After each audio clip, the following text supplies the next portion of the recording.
Yao, kamusta mga Kamiz Sports? Lakers may starting lineup na, yan ang ating pag-uusapan sa araw na ito.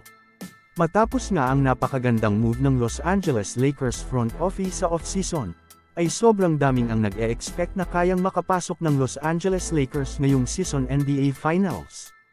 Ngayon nga natapos na ang free season ay naglabas na nga rin ng official starting lineup ang Los Angeles Lakers. Ito nga ay sina D'Angelo Russell, Taurean Prince, Austin Reeves, LeBron James, at Anthony Davis, na kung saan ito nga rin ang ginagamit nilang starting lineup sa free season, at nakita naman natin sa mga naging laban nila na sobrang lakas nitong starting lineup na ito mapa-opensa man, o depensa. Lahat nga ng nasa starting lineup na ito ay kayang pumunto sa labas ng paint, at ito nga ang kinulang sa kanila last season, na kung saan hindi nga sila makasabay sa shooting ng kanilang mga kalaban.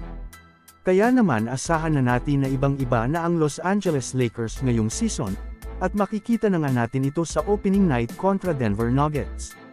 Ano ang masasabi mo dito? Mag-comment lang.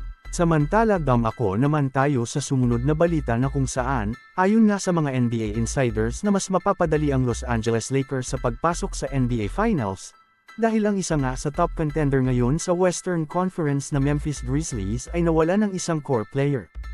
Ayun nga sa inilabas na balita ni Shams Charania ay na ang center nga ng Memphis Grizzlies na si Steven Adams ay dadaan sa undergo ng season-ending surgery, na kung saan hindi na nga ito makakapaglaro para sa paparating na regular season.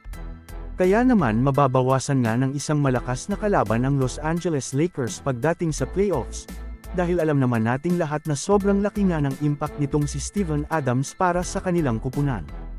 Subalit kahit nga ganoon ay sobrang dami pa ring trouble ngayon ng Los Angeles Lakers dahil ang lalakas na nga ng NBA team sa Western Conference Finals, nandyan nga ang Denver Nuggets, Golden State Warriors, at Phoenix Suns.